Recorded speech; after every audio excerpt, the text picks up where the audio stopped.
Hey everybody, it's Sean one more time. Hey, before we get going with Lyn St. James, one of the things that'll come up is, of course, how success in sports car racing got her really going in the sport.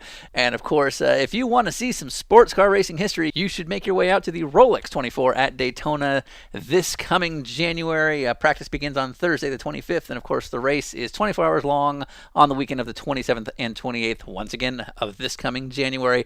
It is an incredible race that we're stacked up for. We've got some amazing new teams and drivers coming into the prototype ranks.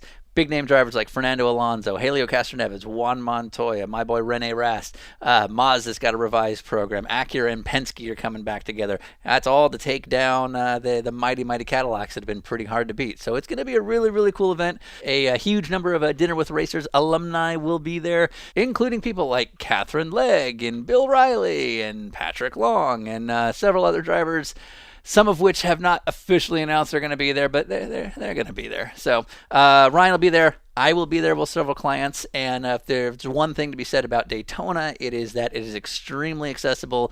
You will not get this kind of racing star power between cars, drivers, teams, you name it, in one place at one time. This is absolutely the coolest event you could kick off the year with, and it's in Daytona, which, to be honest, as far as racetracks are concerned, is probably one of the nicest places you can go to. The track itself is nice for a 24-hour race. When it's 3 in the morning and freezing, there's actually places to go, which is kind of nice. Daytona Beach is actually a lovely city. Not only is there, of course, a beach there, but there's lots of restaurants, lots of hotels. If you have maybe a significant other or a girlfriend or a boyfriend or a loved one of some sort who maybe isn't into racing, there's actually places they can go, things you can see. You don't have to love racing to really enjoy this event. It is a true spectacle unlike any other. So go to DaytonaInternationalSpeedway.com. They have a number of ticket packages available. I always advocate to try and get as much access as you can. This is actually one of those races where all the access you can will truly pay off. You will thank me for it. There'll actually be a Dinner with Racers store at Daytona, so you can buy some DWR swag. And of course, all the other teams and drivers and whatnot will have their apparel. It's a cool event. Definitely one to check out. DaytonaInternationalSpeedway.com. That's it for the sales pitch. Let's move on to Lyn St. James.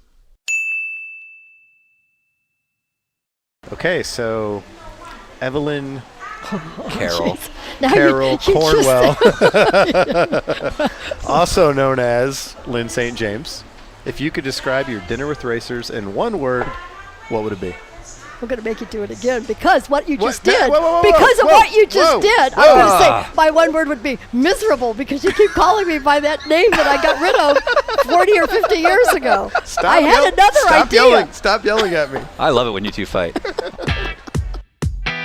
And now for Dinner with Racers, presented by Continental Tire. with your hosts, Ryan Eversley and Sean Heckman. Placeholder radio sound. I'm a driver very angry. This is the sound of a driver on the radio during a race. What do you think I should order?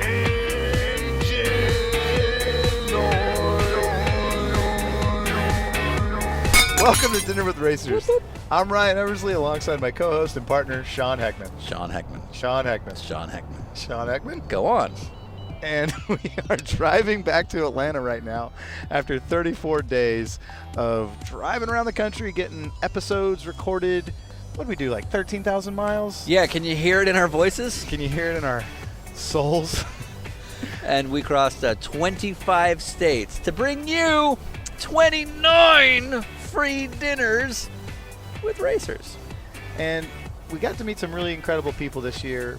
None other than Lyn St. James herself was kind enough to meet us at the Buckin' Rider in Phoenix, Arizona. On National Brandied Fruit Day. I had the crab cake BLT. It was one of my favorite meals from the whole trip. And I believe Lynn had the Brussels sprouts? Yes, and I had the chicken sandwich. Did you really? I did. Did you really? Whoa, what is that? Hey, wait. Whoa. Hey, was that? Hey, Dario? Yeah. Now that was me. All right, Dario. Okay, man. Come on now. Thanks, by the way, to Dario for driving. Yeah, it is nice of you, but knock that off. Anywho, Lyn St. James is a pioneer of American motorsports, especially for females. Great role model. Was the first female Rookie of the Year at the Indy 500. She was a factory driver for Ford for, I think, 13, 14 years, something like that. Broke some speed records on closed circuits like Talladega. And basically now is a public speaker and role model for women in sports all over the world. And you can hear about all this and more with her book, Lyn St. James, An Incredible Journey. Where can I find that book? Well, you can find it on Amazon, or you can also find Lyn St. James, An Incredible Journey on her website, where you can buy your own signed copy at lynstjames.com. Now, that was Lyn St. James, An Incredible Journey. We talked about a whole number of things, such as Changing her name? sinking your first race car, How many proposals it takes to land a major sponsor? Willie T. Ribbs putting the moves on her, The basic attitude of fake it till you make it. and let's move on to Lyn St. James. Thanks again to Acura, Foxy Wraps, and Continental Tire. Cross Contact LX Sport. All right, we're going to start in 5, 4, 3, 2. Welcome. Come on in. Hey, how are you? All right. Nice to see you. You as Hey, well. Sean, Sean, Nice to to meet see you too. So, grab a seat. yeah. So we just jump right in. We don't bother with introductions or any of that. This is exactly where I picture Lyn St. James having lunch. Oh, yeah? Yeah, I was like, yeah, this is her vibe, That's funny. based on the very small amount. It's funny that what people get ideas. Yeah, I like it though. Right, Yeah. yeah. And I like sitting outside. Oh, Yeah. do we have to move? No, but Okay. just That's your jam. just so you know. Okay, yeah, that's fair my enough. yeah, Next that's my time. deal. Yeah, is sitting Season outside. 4, we're outside. Yeah. Can I I be- mean, that's one of the things I love about living here is how much you can be outdoors. Yeah, so- pretty much all year round, right? Summertime you're not out too all, but you can. I mean, yeah, if you yeah, can yeah. tolerate the heat. Yeah, Sure. but Yeah, pass. I mean, so it's possible, but yeah, but Yeah. not pleasant. So this is your place. How often do you come here? I don't like to eat out Oh, because, okay. we have to eat out so much Yeah, sure. On the in our road. lives. Yeah. Yeah. And so so I just come here randomly whenever I'm going to, When you're doing and lunch everybody knows, podcasts. if you're going to, you want to go to dinner or you want to go to lunch, then, they're Yeah. going to ask Lynn, and that's probably going to be Buck and Ride. It's gonna be your staple. Yeah. Okay. Yeah. But there's other places that I like, but All right. I know you're familiar with us, so we don't have to explain what we are. But no, but I'm really curious at some point. Yeah. I don't know if it works Okay, time-wise. sure. As to how the hell you put this together, because it's the coolest idea. Oh, thank you, thank you. We put it together with not sleeping, and It was in a bar. We wrote it on a napkin. yeah, and we're getting so rich doing it. Like it's the money makes it well worth it. Yeah, I mean, I've been around enough to know about It's those like, things. You're Yeah. lying. But one of the things that I have, I love the sport, and I mean, I love it for very personal reasons, and the driving in the cars, the racing, all that. But I'm also a business person, and so, and I'm also very much involved in other outside of racing. Right. I just came back from New York with the Women's Sports Foundation, Yeah. so I'm around, and I always get so angry when I watch the Golf Channel or, we never do a good enough job in our sport to share who these human beings are. Right, exactly. And it gets cut out of the, and I understand to a certain degree it's about the excitement of the cars and Right. the speed and, and all that. But, and I understand it's hard to do that during the content of the actual races. And then the budget is really hard to put together special shows, but the Yeah. few times that's happened, I mean, with the exception of maybe Dave Despain, but Yeah. most of the time it's always a little more so much about the host. Yeah. No offense to Dave, no, but exactly. I got you. I love him, but it's still, his actually, anyway, so this is a good idea. Oh, thank you and very much. so Yeah, I hope I you mean- do ultimately get rich on this because Yeah, me too. because you got to travel all over. That's the other thing. Coming to us Oh yeah. is such a It's the only way to do it. All right. Well, let's get down to this. I'm just gonna go over there. First things first. Evelyn Cornwall. What? I literally had Yeah. I've been a fan of you since I was a kid, and I had no idea, literally till last night, that you were that Evelyn Cornwall. But that was my birth name, Yeah. my given name. Evelyn Jean Cornwall, actually. Excuse me. No, it's all right. EGC. I hated every one of them. Did you ever So- grow up hating your name? No. Yeah. That's What? fine. No. I said yeah, as in no Yeah. to you. No. Yeah. Yeah, it's a burden to put on So children. why do you hate Evelyn Cornwall? I don't know. It just isn't me. You know. Like you just I- look at your mirror in the mirror and you're like, I'm not. well, Evelyn. when it started, when I went to school, and so when they do roll call and stuff, I mean, I'd be like, here, you Yeah, know. right. And so anyway, but I also knew why. I mean, my originally my name was Carol, Wait. which I'm not sure would have been a I Carol can't either. follow this. Okay. Okay. Who are you? Yeah. Are you actually Lyn? Well, it's actually an interesting.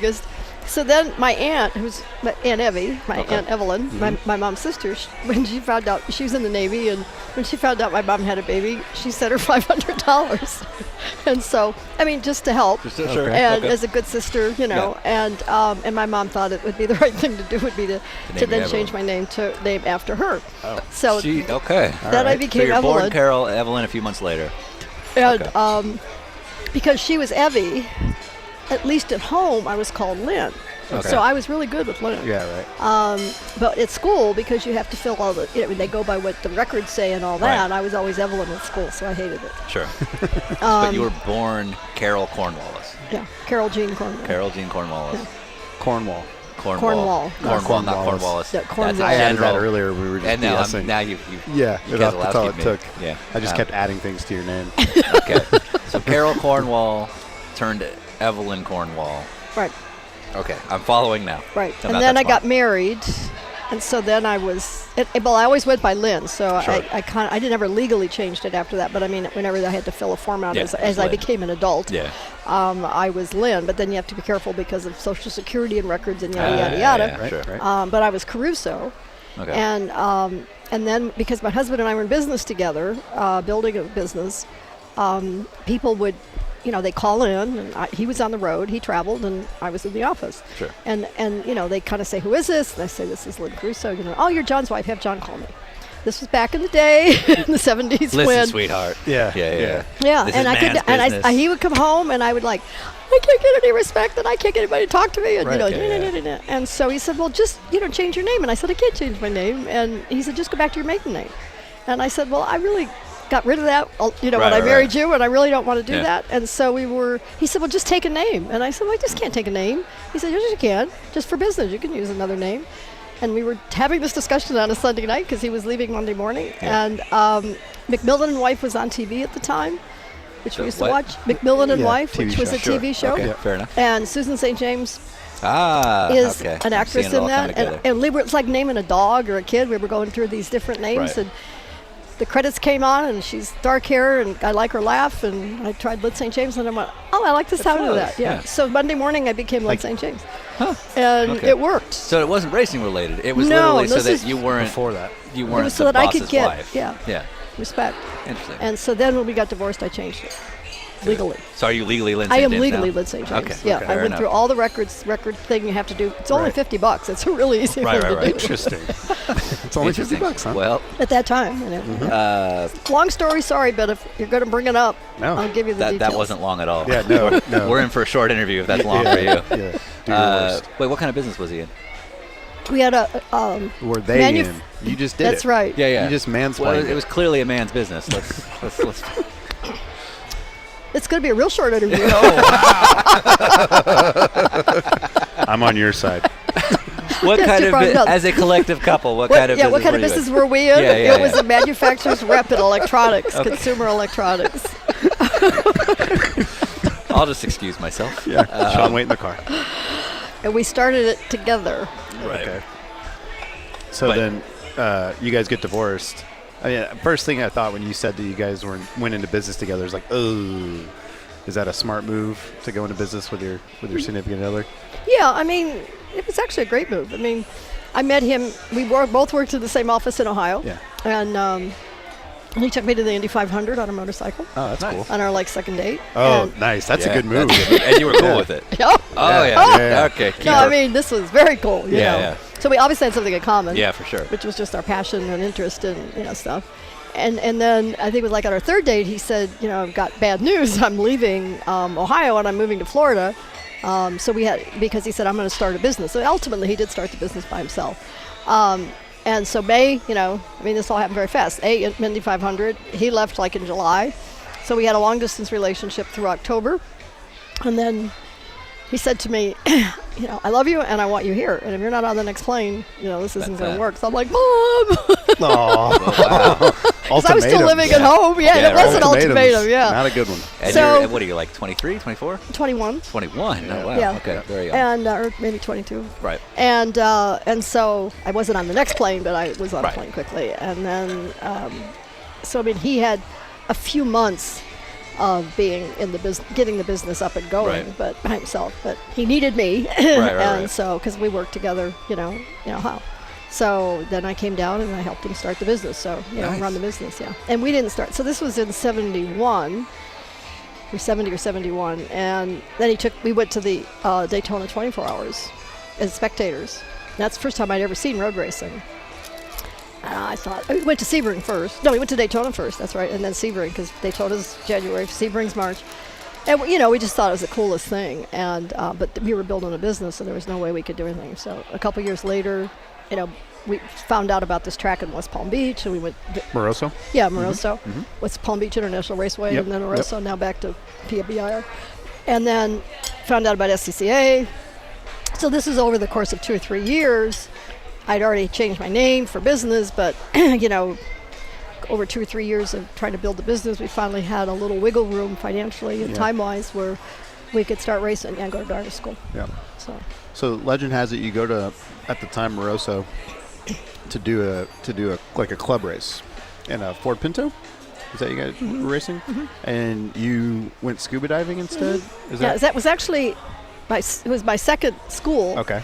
And then it was the first race after the school weekend, the same weekend. So it was my very first race. So if you're like a newer follower of motorsports, you might not even know what Palm Beach International Raceway is, but it's a club-style track that's based off of a drag strip just outside of West Palm Beach. And this place until maybe 2007 was terrifyingly scary, dangerous, because you could just go off in certain parts of the track and end up in the swamp, which had alligators and all sorts of evil things in it easily. And apparently you did that back, in your second school. Give me the story on that one. Well, I just remember actually when the school started that weekend, we were delayed getting started because the divers weren't there yet. Right. And I mean, So that was just part of the safety protocol. yeah. I mean, they could not. How At least they had the forethought for it. Well, later I became race director and understood all this shit. But at the time, but you always have SCCA always has delays. Right. It's usually because the corner workers haven't shown up, Yeah, or exactly. there's the ambulance maybe hasn't shown up, something like that. Well, the divers, that was kind of like, huh? And so fortunately they had shown up. And I unfortunately needed them. And typical race, you're like, what? We won't need that. Right. Yeah. Some But- idiot's gonna. Oh no. Yeah. Yeah. So it was pretty embarrassing, obviously. I mean, I figured maybe I'm not so good at this after all. Right. So what happened? And- So you just went off and into the lake? Yeah, I was trying to learn, trying to do everything I'd learned, and I was doing most everything I'd learned, other than I was not watching my mirrors. Okay. And the overall leader, they put 10 classes out there at the same time, and so the overall leader came out, and I pretty much had enough sort of on my own, by myself on the track, so you get into a little bit of this tunnel vision because there's nobody around you, trying to get your apexes and your points, and then the leader came by and just it caught me off guard, so I lost control of the car and I spun, and I ended up in between turn 2 and 3. There's this pond, I thought was a pond, and the car spun on the water, and then it stopped. And so I opened the door. Thankfully, the door actually opened. Right. And I opened the door. They said it looked like I walked. The corner workers later said it looked like I walked on water because I just, I got to the side. But by the time I got to the side and on dry land, I turned around and I watched the Pinto totally. It was like quicksand. No way. It just went blub, blub, blub. Totally disappeared. You couldn't even see the roof, and I'm standing there, and the cars are still going around. I mean, they had an isolated yellow for that was before they Standing yellow. Standing yellow. Yeah. And I realized, I thought, God, if Scotty could beat me out of here, it would be like this didn't happen because the only evidence was me. Right. Where's your car? Yeah, because I didn't have a car. Now, did you drive this car to the track? I had driven this car to the track. Oh, yes. man. And, Okay. And so we had to flat tow the car home. Oh, you were able to get it out at least. Yeah, well, then at the end of the day, so it stayed there the whole time. They were, they have delays, but they were, at the end of the day, it was on Saturday, at the end of the day, we're all down there drinking a beer, like everybody does during the end of the, and I got my shorts and t-shirt on, and I'm standing there, and we're watching the divers pull this out. I got there's some pictures of this, that people have. Awesome. This will outlive me, or this will be probably the most significant thing. And I remember the guy standing next to me goes, "So who's driving that car?" And I said, "I don't know." like, at this point, I'm not clue. owning up to this. And we had to dry it out. It was stagnant, yucky water. Gross. Yeah. And that was my street car. So, and I raced it, drove it every day back and forth to work, and raced it that whole season, and they ultimately won the Florida Regional Championship in showroom stock in it. Nice. But, Okay. but in the beginning it was Did you ever get the smell out? no. Yeah. Okay. God. No, and I ordered it with no air conditioning because Nice, of the yeah. way. Right. So I would turn the fan. I mean, for months, I'd Right. turn the fan on, in this Florida try heat. it, yeah.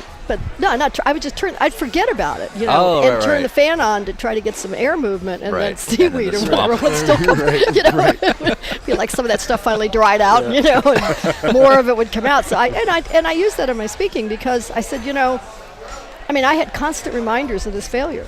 Yeah. And I mean, it was devastating. I mean, it was embarrassing. I Right. was living up to the woman driver's that was all being, sure, yeah, all the yeah, time. Like yeah. I, didn't really belong Shouldn't out be there up, and all yeah. that. Yeah. And so, my husband, who was great. I mean, he knew how much I loved it, and he had a Corvette. He had built this Corvette, and he was racing the Corvette, and I was racing the Pinto. Yeah. And and he just said, Lyn, it just depends how hard you're willing to work. Race car drivers aren't born. In his way he put it. He said it's a skill. Yeah. And it's a learned skill. You obviously have a lot to learn. So, just how hard are you willing to work? Yeah. Now, to that point, it wasn't like you went to Daytona and everything clicked. I mean, had you been like a speed person? Oh yeah, like yeah, your a whole lot of life? tickets, and I did drag Yeah. racing, and Nice, in okay. Ohio, yeah. I mean, Yeah. it was in the '60s. Right. Well, you don't know, but in the '60s, I mean, Aw. it was. Damn. She guessed my age at least. That's That's, good. that's very nice. Yeah. Yeah. So it was a muscle car era, and we Right. were street racing, and I went to the drags, but it wasn't the right thing to do, and Sure. it wasn't. There was nowhere to go with it. I mean, Right. and and the drags were cool, but I kind of didn't like it because you wait in line. Yeah. So these were and- proper drags. You weren't like finding the 2-lane road. No, in the well, we middle did of a little Ohio. bit of that, Yeah, sure. but the real drags, yeah. Right, I mean, okay. Dragway 42, and there was all in Ohio, and Yeah. and I had won a couple races, but where they put shoe polish, the number on the side of the Yeah, car yeah, with shoe yeah. polish, which is Yeah. all street car stuff. Yeah. It's like Friday nights where you just go up, pay your $20, and you get Exactly. to run as many times as you Exactly. can. Yeah. That So- helmet's about all you need. Yeah, I mean, and so I loved it. I mean, it was still. I remember the first time I did it. Revving the engine up and Yeah, holding yeah. the clutch and going off the line and the Christmas tree and all that. I was like, holy crap, this is so cool, But I mean, I took But you do 13 years circuit of piano racing. lessons. I Yeah. went to a girls' school. I mean, my parents worked really hard to give me a good education, Yeah. and I was supposed to do something in my life, Right. And coming home with a trophy from a drag racing Yeah, was not exactly. quite Right. the coolest thing they said. It was like, Where were you? yeah. So Were you always upfront about what you were doing? yeah. Oh, okay. Yeah, but I took some grief and Sure. and realized that this was not, Right. this was not going anywhere. You start out doing the club level racing stuff. Where's the immediate pushback from competitors about having a woman there, or was it just kind of like, eh? Well, no, there was some, and I mean, I think it was one of my first races after I got through all that stuff with the leg thing, Yeah. and then I got protested. Some guy, Don Knowles was around, by the way. Yeah. I don't know, Don Knowles. Know the man. Okay. Yep. So he had a Saab, and we were both running showroom stocks. And, Yeah. and I think he was actually in the race, but guy protested me for giving him the finger. And I mean, literally got to the point where we had to get the corner workers and witnesses and all this stuff. I mean, it was Jesus. ridiculous. I mean, and I was all Right. hung up about it. Why'd and you then give him the finger? I didn't give him the finger, but I Co- was you can still, tell I was us. Yeah, still the it's point by. You're supposed to point, Yeah, yeah, by, yeah. and I swear to God, I did not give him the finger. Okay. All right. I can't say what finger I used to point him by, but that I was not giving him the finger. And I got upset about that. And then my husband was actually very helpful when he said, Lyn, just let it go. Yeah. I mean, he said, that's all it is a distraction. And you've got a couple more races over this weekend, Yeah, and right. you're going to be thinking about this and this guy. So, it was a great lesson actually. Yeah. But, so I mean, I just don't remember that much. I mean, there was so much. It's a hard sport. Yeah. And just even though I couldn't modify the car at that point, the showroom stock, in the Pinto, and then I got a Cosworth Vega after that. Just getting the car ready and getting yourself ready. We were building a business and then being at the track and trying to make sure you don't screw up and you I was like so consumed with all that if there was crap. I mean, there were times when I got up early on when I'd go up to get my trophy You know, when people would say, "Oh, you're picking up your trophy for your husband or whatever." I mean, Right. but it was it's just bullshit, you know. And so how do you make the jump from club racer to pro racer, factory Roush GT driver? Well, there was enough in between there. I mean, because my husband, you know, had the Corvette, and he wanted to obviously get to IMSA. You know, I mean, we lived in South Florida, and so IMSA became the goal. Yeah. And then because he had the Corvette, you know, I got to drive his Corvette. So, but I got a chance to race. You know, and then it was the Kelly series. The one thing I would like to kind of cover is the Kelly American Challenge series, because that, I look back again on reflection, had that series not existed, you wouldn't want to be talking to me. Sure. I just absolutely convinced my path would have not gone where it ended up going. And because they had Kelly Services put that bonus prize money for women drivers. So if you were the top female driver in the race, and you at least went half the distance. Oh wow! And yeah, I mean there was some stupid criteria, but as long as you you know, you didn't just go out there and turn a lap and then park it, you know, which there are a lot of drivers or owners that would have figured that just to get the money. Sure. There was, you know, bonus prize money. I think it was like $2,500 a race, which you know was especially in the 70s. Yeah, pretty significant. And then they had a championship for the end of the season, so then you were earning points, and that was $25,000 at the end of the season. Yeah. So it was significant, you know. And it's the first time, and one of the few times I've ever gotten a call to drive a race car was when the series started in 1979. I got a call from this guy out of Oklahoma, Brant Dole, to drive the Plymouth Volare that belonged to the Whittingtons. So I did that whole season, won the championship, you know, won all that money for him. I didn't get any of it.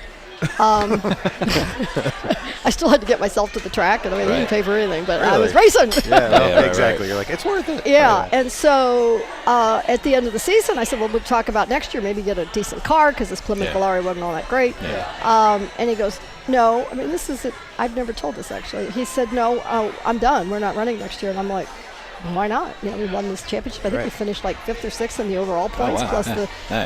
And he said, well, my wife thinks that we're having an affair. I mean, I'm like... Just not your type. Excuse me? You're like, look at me, look at you. Come on, buddy. Let's go. Right. So I said, well, okay.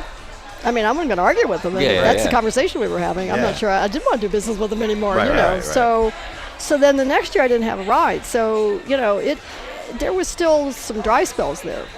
And I got to run Sebring with Janet and Bonnie Henn in a Ferrari because I told Preston Henn that I would provide tires. I didn't tell him whether they'd be new or not, because I found out that the Corvette that my husband had a whole bunch of used tires. That could fit over. They fit the same as the Ferrari. I got a tire deal. And then I went to Leo, and I said, Leo, please, just give me one set of new tires. Which he did, because I'd known Leo, you know. So, There's Leo at Firestone. Goodyear. Leo Mel. No, he was I'm Goodyear. not firing on all cylinders. No, he was Goodyear. I'm a little sick. Eat more chicken. But in 1978, when I went to the runoffs, my only goal in racing for those early years was to win a national championship. And unfortunately, it is unfinished business. But, you know, I kept thinking that was it, you know. To me, that was the ultimate. I read an article in Car and Driver magazine that was Ford Motor Company. It was an article about the Ford Mustang, or I think it was actually about the Mercury Capri, and there was a sidebar that talked about Ford Motor Company wanting to provide equal employment opportunities for women in non-traditional areas. And I'm like, hey, found a light bulb. So I wrote letters to the people that they referred to from the company, and I got, of course, one letter back. I wrote to 3 people, and I got one letter back, carbon copying the other 2. And saying no, but saying keep us informed of your progress. So I would just literally flood them with whatever little one-offs I did, and then when I did the Kelly series the next year, because that showed up, you know, but nothing. And then a guy, Gary Coase, I think was his name, hired me to go out to Vegas. I think this was in 1979, so this was like August of 1979, to go to Vegas for the car show, for the Ford dealer show. and he had these show cars that were race cars from the UK and Germany, Ford cars, and because he was trying to get Ford to get into racing, and he hired me to be the babe to kind of talk about these cars and stand next to these cars. And I learned everything about these cars. And the doors would open. These dealers would come out at 11 o'clock every day because they'd have a new flight that would come in, Right. And they had a big red carpet that came out. And I mean, August in a parking lot in Las Vegas. Gross. There was nobody that wanted to hang around with those cars, even though they put tents out and stuff. They were all going golfing or going to gamble or whatever. Yep. But fortunately, the executives came through.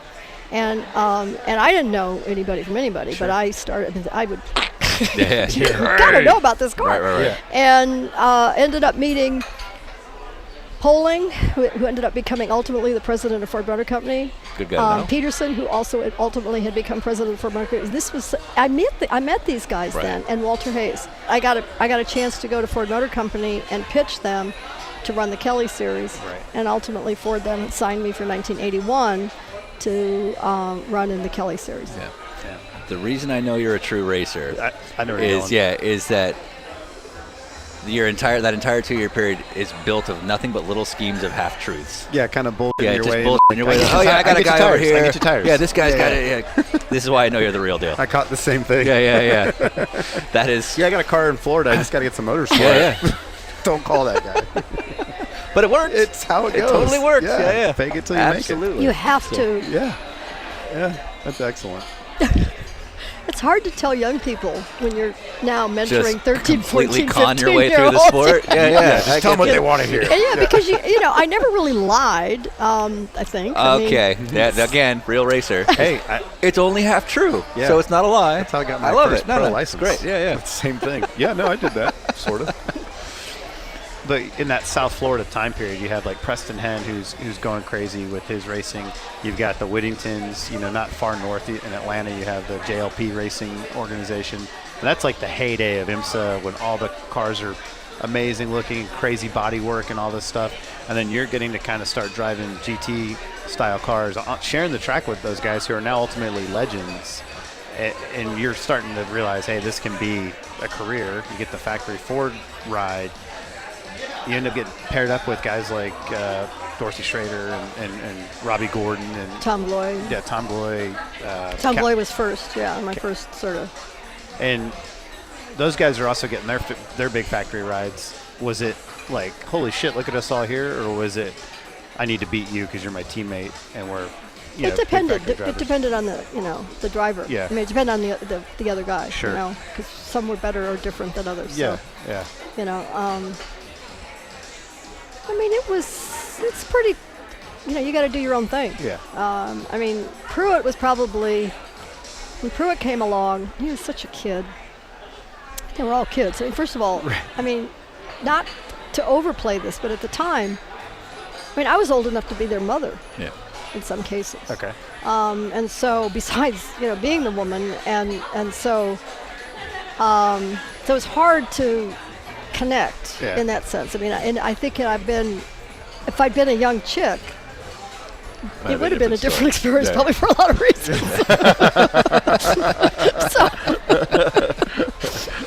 Fair enough. But ultimately, I think that saved me. Yeah. I think two things that saved me. Not to get caught up in all the kind of gossip that could have been out there. Yeah, for I mean, sure. because they were just not going to mess with me. I didn't want to mess with me. Yeah. I mean, it was that wasn't an issue.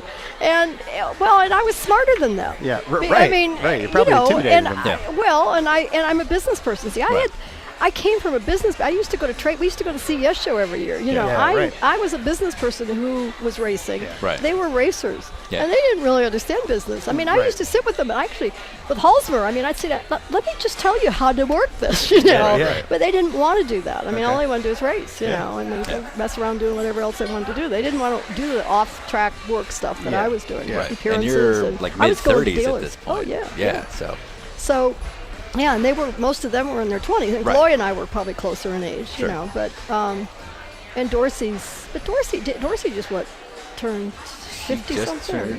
turned- So we might have been closer Yeah, I age-wise. thought he Yeah, just but turned Dorsey 60. was, he was a piece of work all by himself. We yeah. just sat down with him 2 weeks ago. Okay, Yeah, he was yeah. ageless, but, Yeah. Put lightly. ADD and,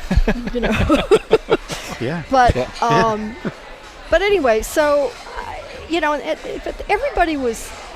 It was tense. There was not, particularly because we were running for Roush too. Right. The culture there was brutal. Yeah. And so we never knew from race to race, what we were going to get, and so it was.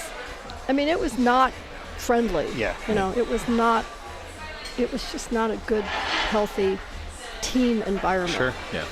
So we had, but I say with Pruitt, he was more willing to, because I knew that first of all he's really good. Yeah. And so I tried to, he was willing to share some things like driving styles or sure. setups, stuff like that. Yeah. So he and I kind of became closer over the Interesting. years that Okay. we were teammates. Yeah.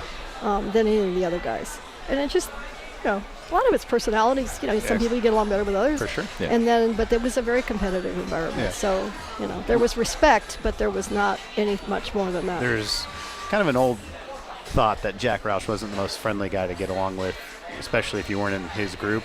And as a woman coming there, probably from Ford's Jack benefit, hated me. I was going to say, I could see it being one of those things. No, where Jack it's like, hated me because I wasn't his. He didn't pick He me. didn't pick you. Ford did. Yeah. And so he was stuck with me, and yet he knew I brought the money. Yeah. And so I never got that.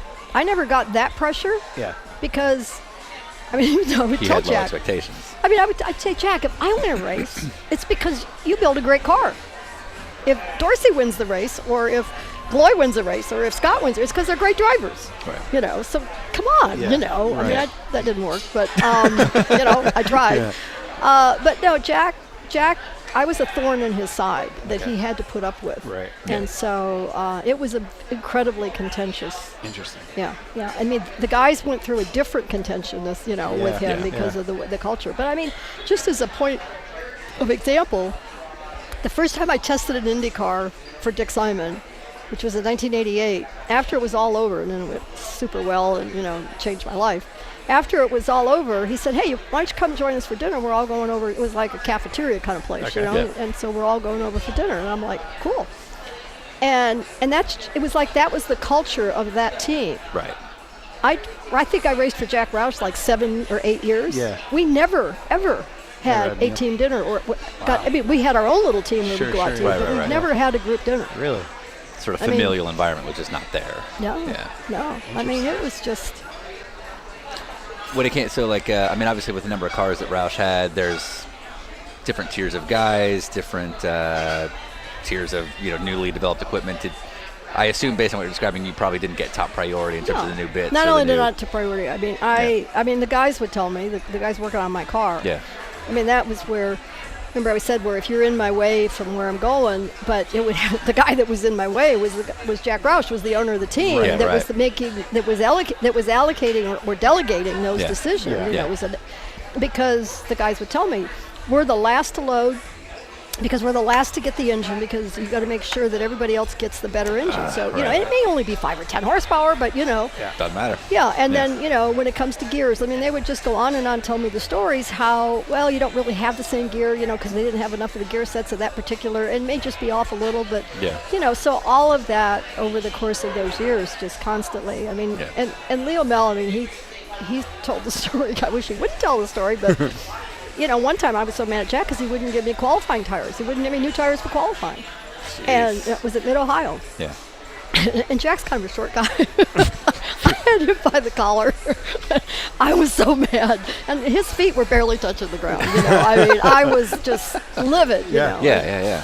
So, we had our moments. You ended up getting to win Daytona and Sebring, Daytona twice. Yeah. And earlier you said something interesting. You said when I won, and then you stopped and you said when the team I was with won. You're allowed to say you won Daytona. Yeah, I and know, Sebring. but it's still, I don't like, because it's a team effort. Yeah, That's what for sure. And I love it. For you know, sure. and that's what I love about endurance racing. Besides the fact that you get a lot of seat time. Yeah, As long yeah. as you take care of the car. Yeah. But the story's in my book. So the other issue with Jack Roush was that first year at Daytona, 1987. I got one stint in, and this is when we were with Gloy and Elliott. Yeah, Bill Elliott. Bill Elliott, Yeah, pretty cool. So I get my one stint in, after the race starts at 2, and so I don't know, it's like between 4 and 5 or 5 and 6 or whatever. And And now I'm like waiting for my next stint. My next stint never happens. Okay, so it's like, and it was a very unsettling. No one ever told me why. I'd go down there, kind of ready to go, look at the board to see who's up next. Yeah. And I mean, Yeah. I just was not in the deal. So about 2:00 in the morning, I am so pissed, and I am like, okay, this is not. I've had it with Jack up to here. Yeah. I'm not going to do this. So I came to the conclusion I was going to call a press conference at 2:00 in the morning at Daytona, and I feel I for was this going. PR guy.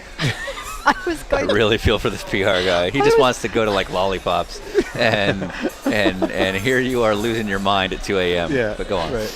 Yeah. And so I'm going to quit racing. I mean, I've Yeah. decided this is it. If this is So my you're only that way to mad. race, I mean, I was at the end of that's- my. Let me go back a step. How are you generally in the middle of the night? Like, when you get tired, are you an angry person? No. Okay. All No, right. Go on. no, and that's why this was so out of character, for character, me sure, too. yeah. Yeah, Okay. but it was a build-up, you know. Yeah.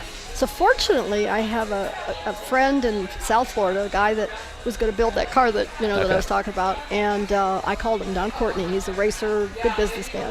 I said, Don, I was nah.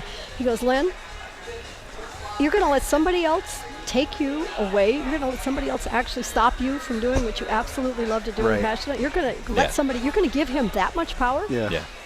So I'm waiting, trying to get some rest, and at 5:00 in the morning, I call Lee Morris, who was at that time our rep from SVO. Okay. And I said, we have to have a meeting. I want you at the track. Cause I At called 5 a.m. At 5 a.m. Okay. Well, we didn't get there. I mean, at 5 a.m. I called him and I said, Yeah. and I explained to him, I said, I have to be in the car for 4 hours. or That was I the don't- minimum drive time? Yeah. Oh, Or yeah, I I didn't know don't they had even that. get credit. You don't This get is the credit first for it. race of the season, and you guys are funding me for the whole season. And you've done 1 hour. And I've done 1 hour. Yeah. And I said this, and I'm getting no explanation. And I said, and no communication at all from the team. And everybody, when I would go down to the pits, nobody even wanted to have eye contact with me. Yeah. So, Yeah. it was just ugly. Right.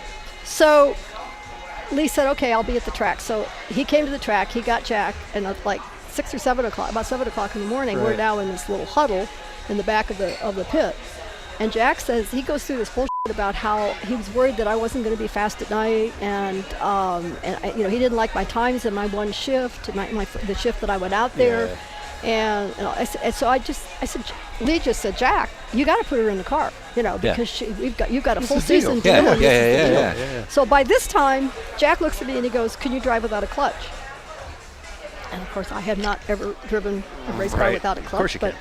Yeah. I said, well, I can, but I've never done it. But I said, here's the deal. Because he said, well, we're leading, we're in first, but the clutch isn't working. Yeah.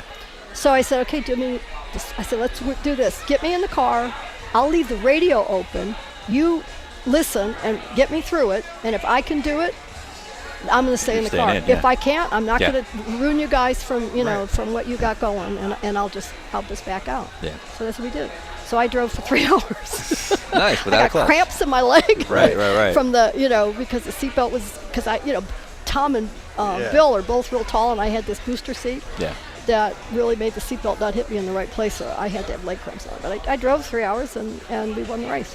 So I went from 2 o'clock in the morning thinking I was going to let him literally blow Yeah. my entire racing career and Right. life, Yeah. and giving him that power, which was stupid, to then standing on Winning the podium. biggest Yeah. race in North Winning, America yeah. sports car racing. Yeah. Did you and Jack Roush ever bury the hatchet? Did No. you ever? No. Interesting. No. To this day. I don't like him. Yeah. Fair. I don't very like I don't blame the you way based he on- runs his business. And Yeah. I just, Based off this story, I don't know why you would. yeah, so Now, do you? So here's my question about that era specific to you: is do you think it was being female, or do you think it was just that you were the funded driver, and He didn't get if to you were a pick. rich kid, that he had to choose? You know what I mean? Even if you were like a rich male. Well, he probably Yeah. had to, based on how it works with our stuff now. It was I could have who I want, Yeah. but I have to take this person asshole, as yeah. well as maybe the female thing. I don't know. Yeah. I mean, Yeah. when I heard Jack say out of his own mouth, I'd put a monkey in the car if he brought the money. Yeah. And so I think that's why I don't like him. It's not just because of what he did to me. Jack didn't ever value the human factor in the people that work for him. and that particularly that drove for him. Yeah. And I don't respect that. That's all. I mean, I think he missed the boat. I think he's a great engine builder, and I think he's a great racer. Can't argue with that. And I mean, I respect him for his success, but I think he could have even been more successful. Did he ever say anything specific about gender? I kind of want to hear the IMSA / Trans-Am heyday of like that 80s, 85 to 90, the parties that must have been going, because the sponsorship was there. Everybody's making money. Everybody's excited to go Sebring, Daytona. Those are big Dorsey events. was telling us numbers that were crazy for a sports car guy to be making, especially in the 80s. Yeah. So. And just like how crazy was the atmosphere then amongst the races, post-race events like partying at Sebring or things like that? Was that? Nope. I wasn't invited to any of the parties. So. What? No, I don't remember any parties. I'm serious. I'm dead serious. Well, now, is it because you were older than some of the guys? Could've been. Was it like, It don't could've bring been. mom. Don't bring Yeah, mom. that's She's right. going to screw Yeah, it it up. may be a problem. Calvin Cal- Fish is like, Lynn's going to make me go to bed early. Yeah, I mean, I wasn't that bad, but I was pretty. Okay. Yeah, Right. I mean, I was serious. Yeah. You know, Yeah, yeah. I mean, I was, this is a business to me and profession, and Okay. and so I, How did you deal with Dorsey? Jeez. I know. No, it was. But I raced against Gene Felton. I mean, it Yeah. was like Yeah. I was around that all the time. Yeah, and right. so I mean, Brush it off. it Okay. just All right. Way to ruin my dreams. Sorry. Well, I was trying to think. I think also, which you probably guys nobody really knows because it's not a big deal, but it was a big deal to me. Is that entire decade of the '80s when I was a factory driver for Ford Motor Company and I was running whether it was Trans-Am because they would always decide I'd flip back whether it was Right. Trans-Am or Camel GT. I owned at that time an auto parts business. Oh. And so I was running a business, every day. And then when you mentioned John Paul Jr., I mean, my secretary for a period of time was actually turned out to be became John Paul Jr.'s wife. Oh, okay. When she was very attractive, and I put her in short shorts and a Bilstein T-shirt. You had to work the system. Had her Wait. You knew your market. You knew your market. Wait a second. Yeah. had her putting Bill Stein decals on race cars, and met John Paul Jr. and they ended up getting married. But so I was running a business that was my meat and potatoes. I never when you're on 1-year contracts, and I wasn't getting paid big money like those guys were, to be honest. Because my funding was going for the race program. I had a whole separate contract for all the personal appearances. I got paid for that. You were living on the appearance stuff with Ford. I was living more on the appearance money, Yeah. and fortunately, I was banking a lot of that. And because I had to still pay my bills. I mean, I had my business model figured out. Because I can't rely on that next year. Am I going to have a deal? Yeah. And so I got to keep my auto parts business going. Yeah. And so on weekends that I wasn't racing, I was pumping silicone brake fluid into brake models, and and shipping parts and stocking shelves and stuff like that. So I was basically running two businesses, at the same time, and making. I mean, I was on the road 250 days a year. I was making a lot of. I had a minimum of 50 days of appearances, non-racing appearances for Ford Motor Company. Yeah. So I was busy. Yeah. So on one side you have the. So I missed the damn parties. Yeah. So on one side of the paddock you have like the Roush of the world or whatever, who's just all huffy and puffy because he has to run the factory driver he didn't pick. But on the other side of that, you have the PR department. They have to love having Lyn St. James be driving Fords because you're probably in every magazine, on every commercial. Because I only did one commercial. I was on my. I always had this goal sheet. I always had my short-term goals, my long-term goals, and all that. And one of them was. I only did one commercial, and I'm not sure it ever really aired, but I did film a commercial. But I did get a lot of media. You're right, and so I wanted this to last, and I loved cars. I was, I wrote a book, the Lyn St. James Car Owners Manual, because I was doing car clinics for women, and so I thought, well, I can only do so many clinics. And so many people will be at a clinic, but if I get a book out, not only that, TV stuff, I started, I'd get with those guys and I'd say, how come I'm not on the local news, or the local TV show? And I said, they pitched we pitched you, but, they're not 100% sure that a race car driver can talk. Huh, that's fair. You know, I mean, you know, Yeah. stuff Yeah. that they, Yep, you know, I it was get a it. hard. They were having some hard time, particularly in the earlier '80s. Yeah, earlier Dorsey's years. up there hammered. Yeah. So I would watch, sometimes when I'd watch them, I think, who do they always have? They always have authors. So I said, okay, I'm going to write a book, and that way you can pitch me as an yeah. author. You know, You're a I media mean, if I'm an professional now. author, then Yeah. you You have know to I know how to should be speak. able to help. Yeah. Sure. So it's just little like that I worked hard at trying to fill as many gaps or hit as many marks to give them as many tools Yeah. as they possibly could. Speaking of books, we'll try and hammer this about 4 more times. But Lyn St. James, An Incredible Journey, available on Amazon, correct? Thank you. Yeah, and on my website too. On your okay. Yeah. Can you get an Which is- autographed copy Yeah, on your if website? you Okay. do it on my website and you tell who you want me to inscribe it to or whatever, then Okay. it'll, because I ship them. Could you do it yourself? I We've got actually you. sold quite a few books off of this. Yeah, off of this show. we helped Janet quite a bit, and so I saw that you, yeah. so I'm glad, Dan yeah. Binks. yeah, so Dan Binks' Dan book. Binks as well. Yeah. So again, Yeah. Lyn St. James, An Incredible Journey, or is it just lynstjames.com No, it's lynstjames.com is to the website. get the autographed Yeah. version of Also it? So- available on Amazon. or Amazon, Yeah. whichever is easier. But I assume by the time you made it to IndyCar, it's calmed down a bit from competitors, like the sexist gender thing. But who was the biggest sleazebag that would not let it go? The worst in memory is Eliseo Salazar. Interesting. Huh. Salad bar. Yeah. So, I mean, first of all, he's a dirty driver. He's just a dirty driver, and he just proved that even in a vintage race.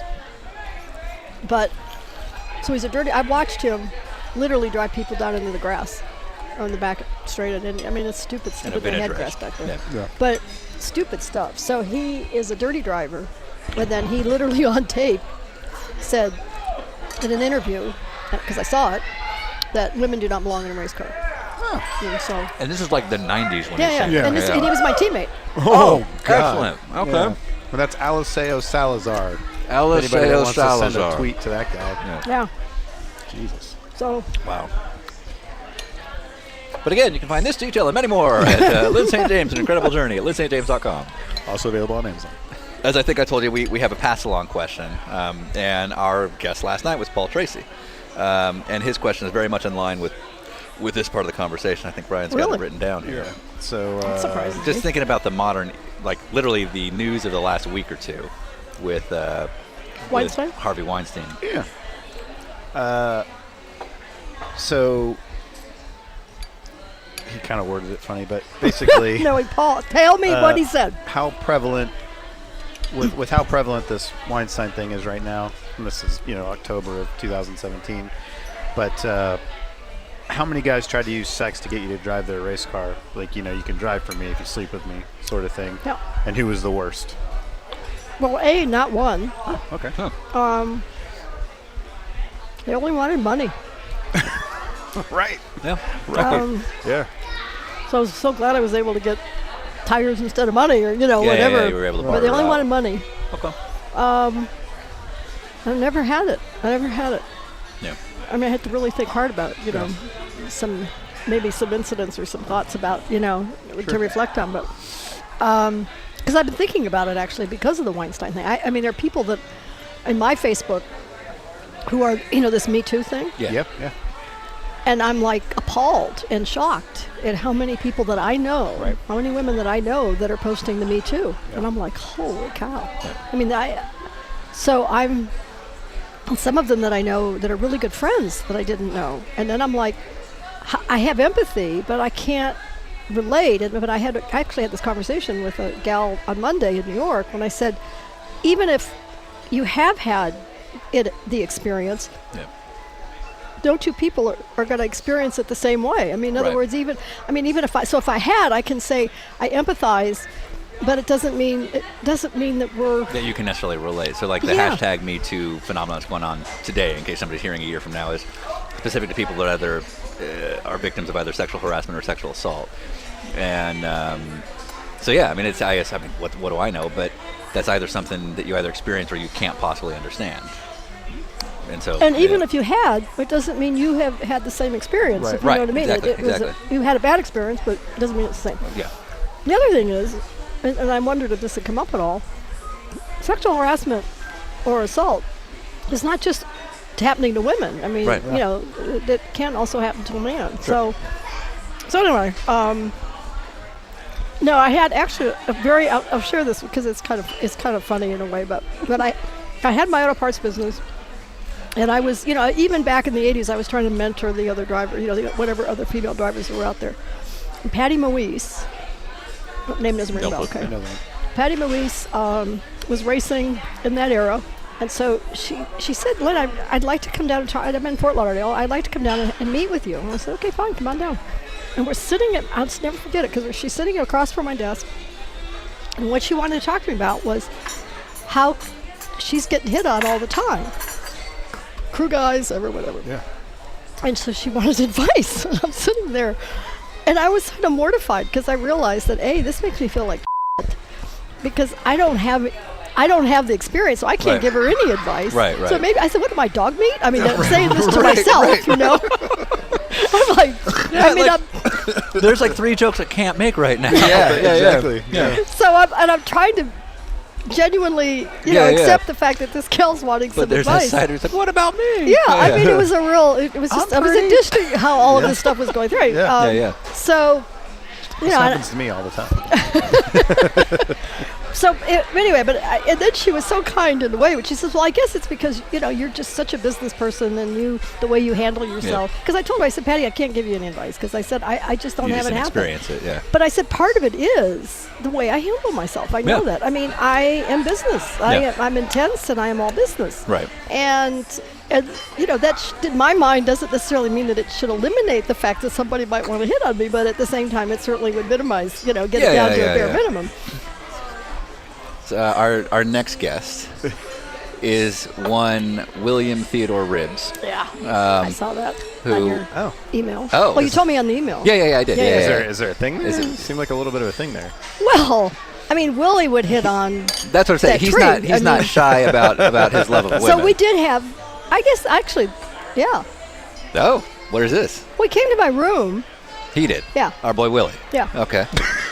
And, Oh boy, we've never met him, but his phone. oh, you have not met him? Well, Oh, we'll God. see him in tomorrow night. I've done but more research on him than any on guest in he's, history. let's just say on the phone, we're very excited because he's clearly a character. But go on. Oh, he's really a character. Yeah. Well, he wanted me to put this in because they're doing a movie on him, you know. Yeah, Adam Carolla. Nate Adams and Yep.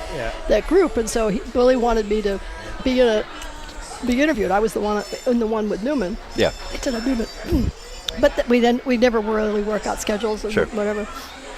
But Willie says, "Yeah, you got to tell that story," because he came to my hotel room Okay. and Where was this? It was at Watkins Glen. Okay. In the Trans-Am. So, like, mid- I think it was late Trans-Am. 80s. Yeah, it was Like- in the 80s. Yeah, it was in the 80s. Yeah. And so, you know, and just basically trying to make the moves, you know. And I mean, Willie's he's a strong. brawny Yeah, guy, he's yeah, a yeah. brawny, heavy guy. I mean, now when I see him, he picks me up and, you know. Right. And, you know, and so we had the conversation, you know, like, don't even think So about it. you're shutting you him know? down Yeah, I early, was yeah, shutting yeah. him down. And I Friend mean, he was zone. trying everything, Friend you know. zone I and mean, Willie yeah. too. And so anyway, but that's, I mean, to me, that was no big deal. I mean, that's just Willie being Willie. I'm about to say, you say that because this is just how he is It's with just any how he female. is. Yeah. I mean, Willie wants to invade your space That's just a deal. everywhere in Right. life. I mean, Willie is in your face and So invading This your could be a space. thing. Yeah, Yeah. he's yeah. going to be our new host. And he does it just for his own entertainment. Yeah, just to see if he can. And just to aggravate. You know, he loves to aggravate. It's And, gonna This be guy's our tomorrow. guy. Yeah. Yeah. So Okay. Is there a trigger with him? Is there something we can't do? that No, he- there's no. I no mean, boundaries. because Like, it's all no. a trigger. I mean, it's all going to be a trigger point, whatever. Okay. And I mean, the only thing that he shared with me that I really didn't know, because we've had his son Theo is a championship shooter, marksman or whatever. and I've met Theo, and when I met him, I'm like, Willie, how did this happen? I mean, this is like a really fine young man. You know? And I mean, Theo was Where did standing you go right right? there. You Yeah, know, yeah. Right. How did this I mean, I happen? have to look at you as maybe in a different way, you know. Yeah. And because Willie and I just happened, we were unfiltered, you know, but I ended up talking to him a little more. This was at the vintage race at the Brickyard in Indy, you know, so we're talking differently to each other now than we did back Yeah, in of the day. course, right. And he shared with me, I mean, because I really still give him grief that I said, you bring on so much of your controversy and so much of the things that didn't happen in your life are really your fault. I mean, in my mind, that you brought those things on because you bring out in people, the worst sometimes, and you shut them down, or you really make them mad and all this. And if you would just shut up and show up and do your thing. But he would share with me how he had life-threatening threats. People were threatening to kill him. I mean, so he dealt probably with a lot more than anybody knew. Than I think I ever realized. But I still think because of the way he was, he brought a lot of that out. Yeah. So if you could ask any question of Willie T. Ribbs, which you probably already have, but for our listeners' sake, what would be a good pass-along question from Lyn St. James to Willie T? How did you raise such a good son? Yeah, it's fair. All right, back to the good stuff. So you've done just fine in sports cars. You win Sebring, you win Daytona a couple times. IndyCar at this, according to what I've read from you, IndyCar was on your radar, but it wasn't something you were necessarily looking towards until you actually drove one. Yeah. No, I never ever saw myself as an Indy driver. Yeah. Or Indy racer.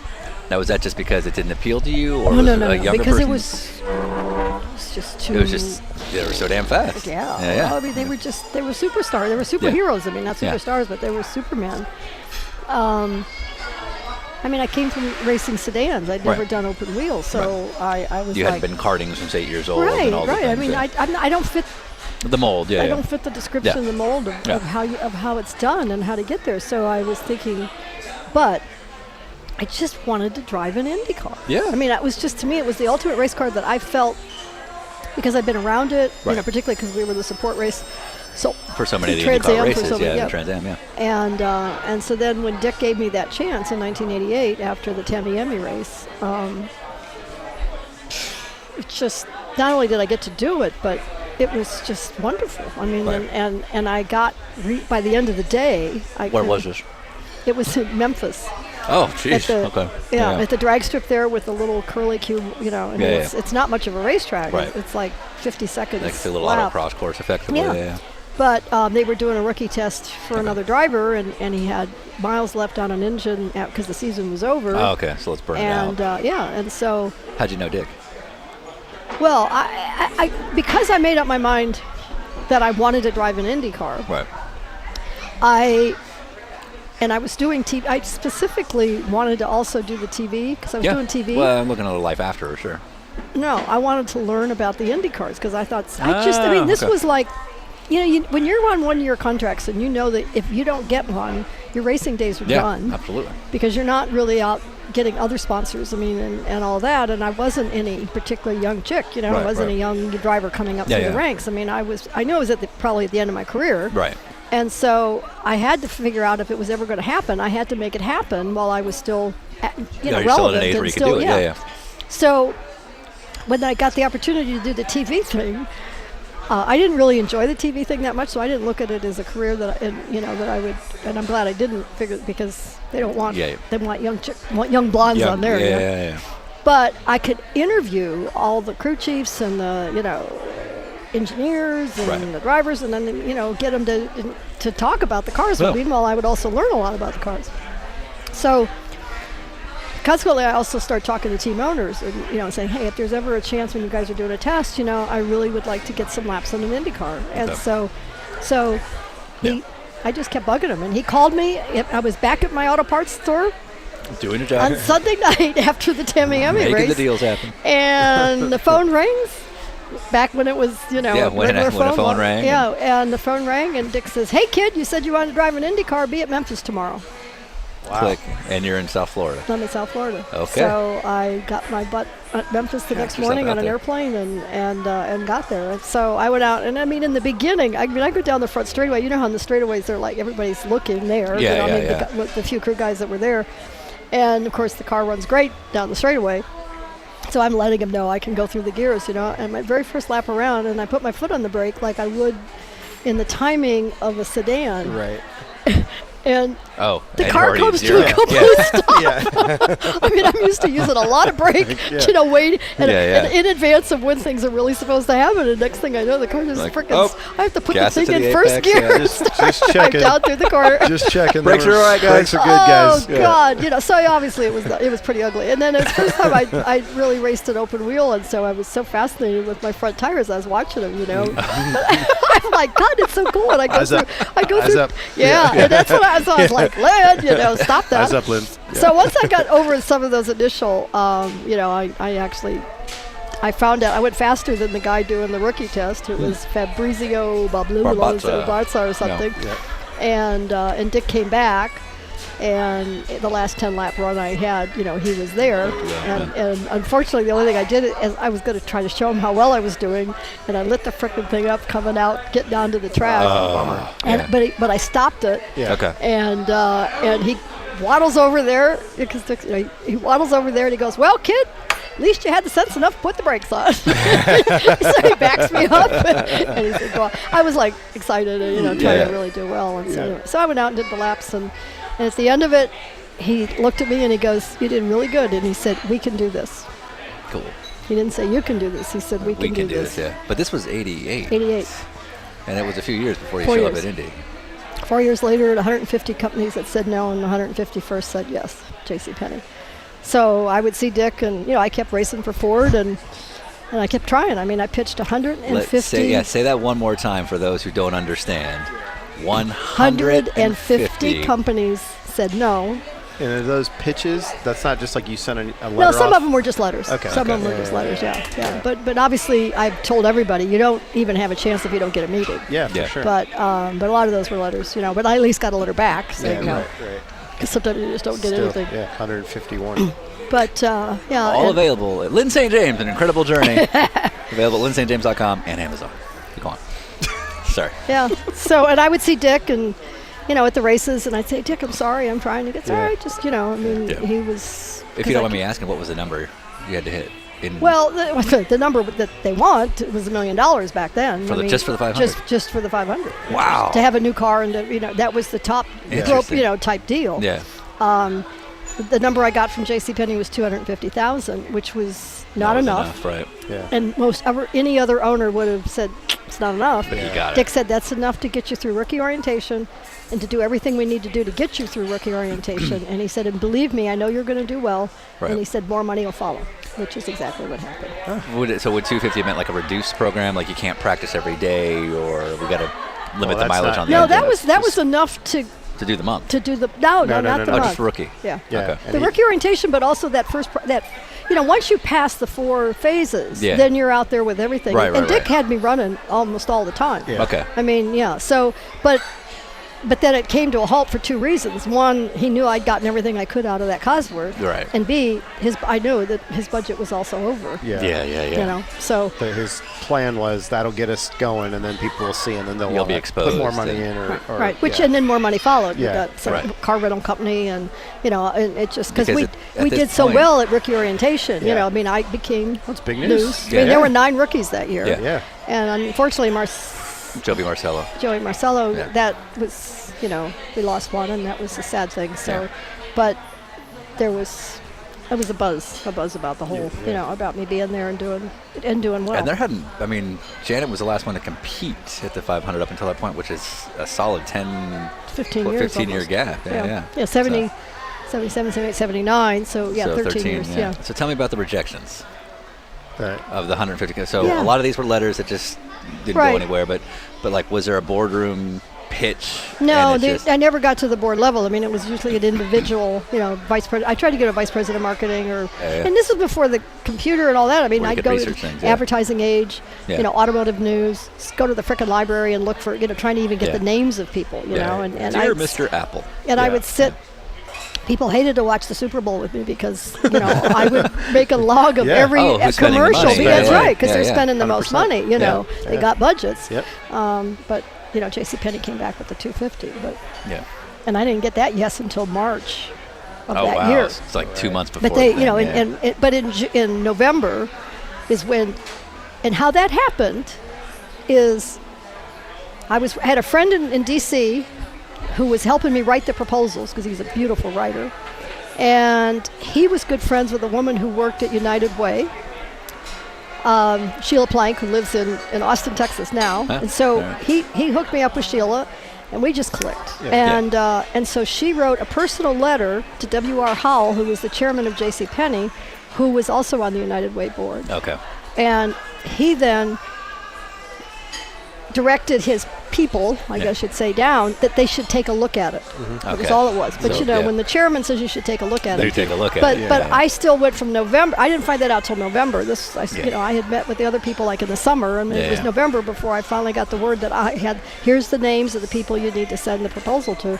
And so I still had to jump through hoops and have meetings, and I was going to Plano, Texas, and yada da da da, and then got the actual final approval of the 250 in March. Wow.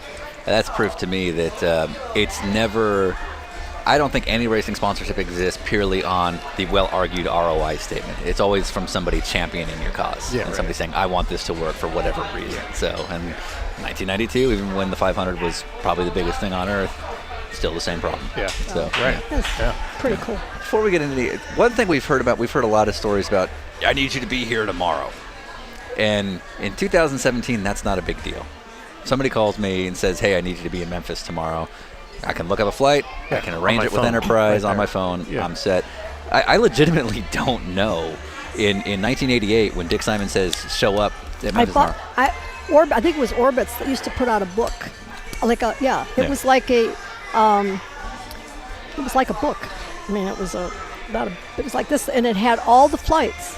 Okay. Yeah. So it's like going to cheap tickets today online, but and There's so an entire book. Yeah. So Thank probably a lot because they changed the flights a lot. It wasn't necessarily accurate, but it was every month. So you subscribe to it, and you would get this. Just get a listing of. And you would get it, and that's how I use that for almost all my trips. You know, and so I knew what flight I could get out first thing in the morning and get to Memphis from Fort Lauderdale, and then called the airlines and booked it. Very different. But that book, I had a hard time not. When a lot of this technology started kicking in, I was like, I guess I don't need that book anymore. But you get used to using the tool. It's hard to use what we do. Yeah, I mean, finally I had to say, I don't think I need to renew that subscription. Mom, just use your phone. Use your computer. All right, so month of May practice. The car is finally fast enough. Tell me about qualifying for the Indy 500. Biggest race in the world. Well, what Dick did, too, within that budget was before we went to Indy, he took me to Texas, the old Texas World Speedway. Texas World Speedway, which was like a huge, just flat big out. bowl. Yeah. But we went down there like 2 weeks before, or maybe because they were on the way of transporting everything to the shop in Indy. Yeah. And he said, I'm going to teach you to go flat. And, coming from road racing, Yeah. And so we did. We went down there, and I'll never forget it. I mean, it was there all by myself. They pulled a big trailer right under the pit lane, and no media, no pressure. Yeah. And I had this new music that I really loved, and I put it on the cassette in the trailer so that the guys could listen to it. Yeah. And it was just pure heaven, and I got it. I mean, I could get that chicken bone to not work and keep flat, and because it's a mental thing, you know. I love that. I've never heard that expression, by the way. The chicken bone. The chicken bone did not work. Yeah. I like that. Yeah. Go on. So, because you're absolutely convinced you that were you flat, can't, and then you lifting. look at the graph, and Yeah. So, and at Daytona is the only place I'd ever run before they put the chicane in, and Talladega. So what I would do is draw upon, because when I ran Daytona, we didn't have a chicane, and then when I did Talladega so in flat in '88, it was all flat, but it was a stock car. So you're going slower with a car around. Yeah, exactly. Yeah. So anyway, so when we got to Indy with their whole rookie orientation thing, we went. I spent more time in the pace car than I think any of those other rookies. I mean, the minute there was track available, I was in the pace car going around. Because it's different. I mean, it is. Those four corners are different, and it's different. And Dick rode with me, and, I would ride with him. And, I mean, he was great because he was a racer besides being an owner. And he's a good teacher. He used to teach skiing. I mean, not everybody can teach, and he's really good. So when it got to qualifying, I know you'd asked about qualifying. When you got to qualifying, the song that I loved, or the music that I loved, was this Chris Rea, out of the UK. He's not terribly Can't say I popular. know who but that is, yeah. Yeah, but it's Chris, C-H-R-I-S, Rea, R-E-A. Okay. And he has a song called Texas. Okay. And he also has a song called Daytona. He's a car guy, Okay. you know, I mean, you'd love his stuff. And so Texas is, when we were in Texas, we were listening to that. Yeah. And at one point in the song, he kind of goes, Texas. You know, he just sort of says it instead of singing okay. it. And so I'm getting ready to go qualify the first time, still in the Ford Cosworth powered one. And it was just the most exhilarating, peaceful experience. It's the best way. It's the combination of the Yeah. two. Because I realized I'm going to be on the racetrack all by myself. And Just a like lot I of was people at looking at Texas. you. Yeah, because the whole rest of the time, there was always cars out there, even with it was, you know. Yeah. And it's like I could finally breathe. I did not have to worry about, you know, anybody else on the Look in the track. mirror and all that, yeah. And so just as I'm about ready to pull out, the crew guy, his name right now is big tall guy who was at Texas, who was on my car. Just as I'm getting ready to pull out, I say to myself in my helmet, Texas. So I said, just go back to where you developed that confidence and Yeah. where you were on that track all by yourself. And just as I do that, he hits the helmet and he goes, Texas. Nice. Just All right. exactly. right, You know, it's right. just like synced. You get it. Unfreaking real. Yeah. So my first qualifying, you know, was great. It's just that it wasn't fast enough. But, you know, we put it in the field, but Dick knew it wasn't going to hold. I mean, these are the days where lots of people did That's not make the exactly. race. And there, so, and there yeah. were a lot more cars, Yeah. you know, Yeah, trying okay. to. So, no, when you cross the line, you just, you know, and they take it, then you know that's it. I Yeah. mean, unless you're going to try to pull it and go back out. So Yeah. it ain't over till it's over. I mean, it is not over until the gun blows at 6 o'clock, the last day of qualifying. Yeah. Cool. Looking at the list of guys that didn't make that race yet, you know, Dismore, Tony Bettenhausen Jr., Nelson Piquet, Didier Tays, Johnny Rutherford.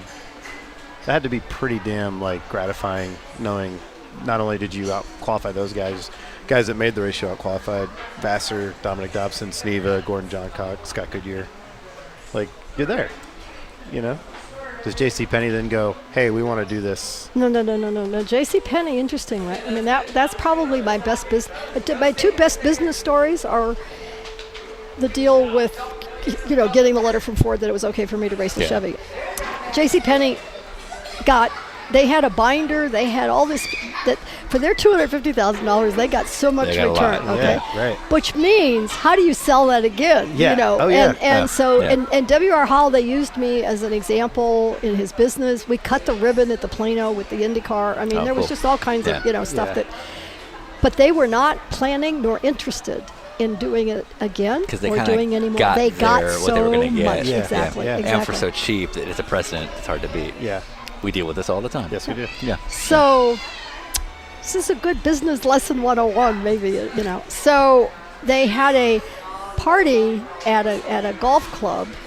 They wanted to kind of do a celebration, you know, for honoring me and all that kind of stuff. And so I crafted, with the help of my friend Sheila, the idea. I had already pitched them, and they had not given me an answer of yes or no for $2.5 million for the next year. Oh, From that's a big 250,000 jump from 250. to- Yeah, A yeah, little yeah. bit of a jump. Yeah. Yeah, Good. and- Nice. But it wasn't looking good because they weren't using it like Kmart and others, where they were using Yeah, their brands. they're and stuff. leveraging it against other vendors. Yeah, they weren't doing it like, you know, Yeah. this others, but anyway. So I had champagne glasses etched with "Go for it" 93. Nice. So it was "Go Hashtag for it." 93 before there was a hashtag. Yeah, 93. Yeah.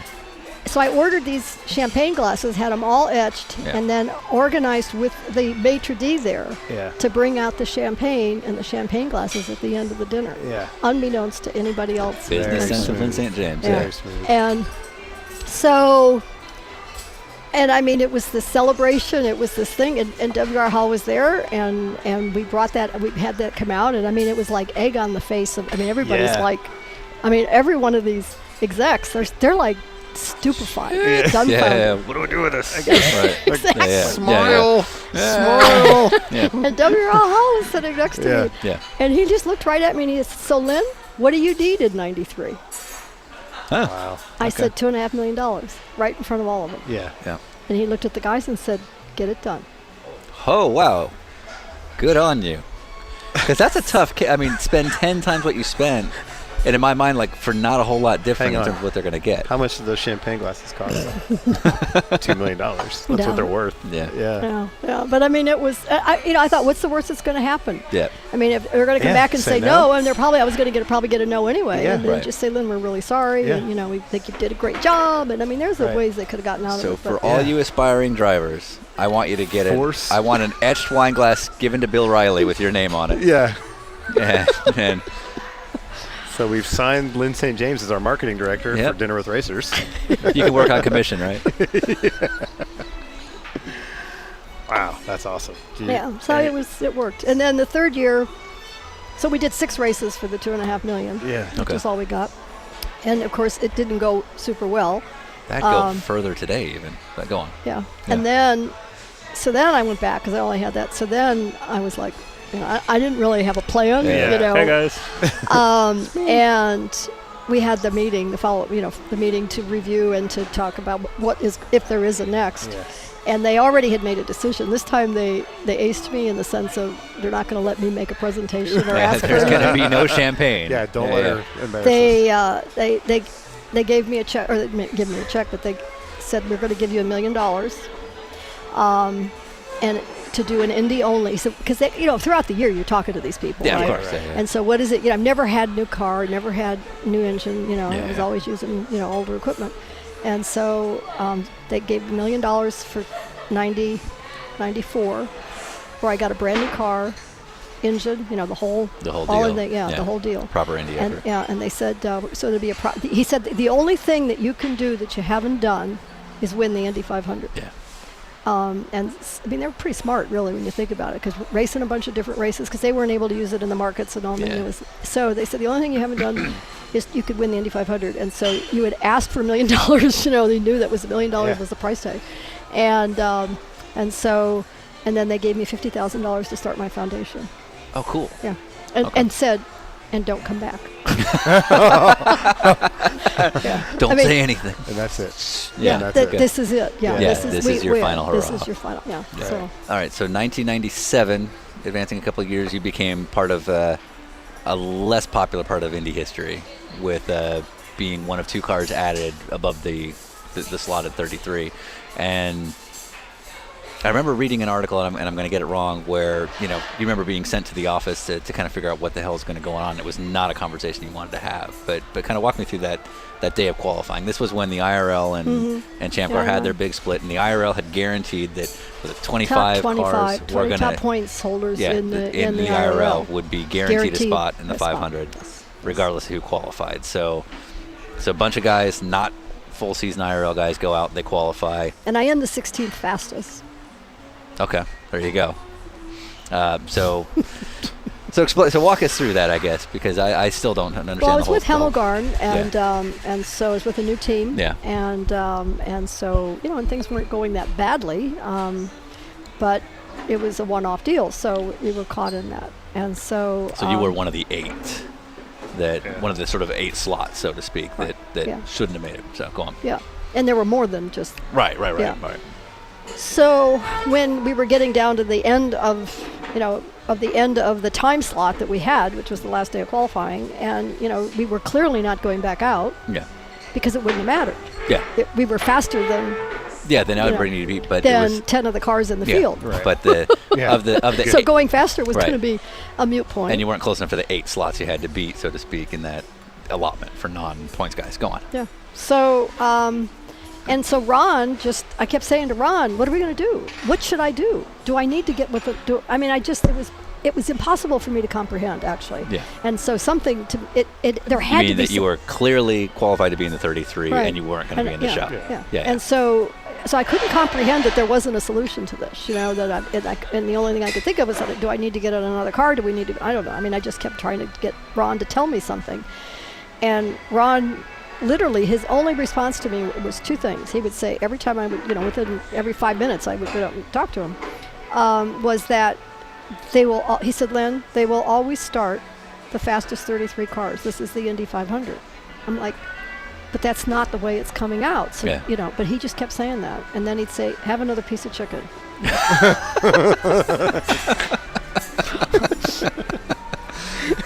I like this. All right. So I was like, impossible. Ate a lot of chicken. Yeah, no, I could okay. not eat anything. Yeah, and for sure. I was like, and I mean, Ron's another big guy, dude, you know, yeah. but I wanted to, literally grab him by the neck and say, we have to do something. Yeah, we yeah. can't be inactive right now. We can't be passive. We can't just stand here or sit here or and eat chicken. I mean, it just was like totally impossible. Yeah, but the chicken's really good. So I then said, okay, the decision maker in this, because he was at that time the executive director, the president, or whatever of the IRL, was Leo Mel, my buddy Leo Mel from Goodyear. From Goodyear. Who I had many encounters with over the years.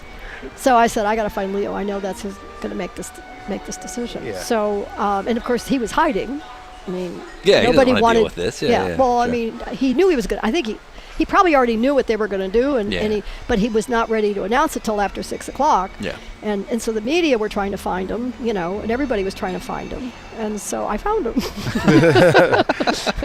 And I got into his office, and it was, I don't know, maybe 5 o'clock or whatever, I said, so Leo, what are you going to do? Just tell me what you're going to do. I'm not going to tell the media, but just you tell just me, need to what know. you're going to do. And then me out. secondly, once you tell me what you're going to do, then what should I do? Right.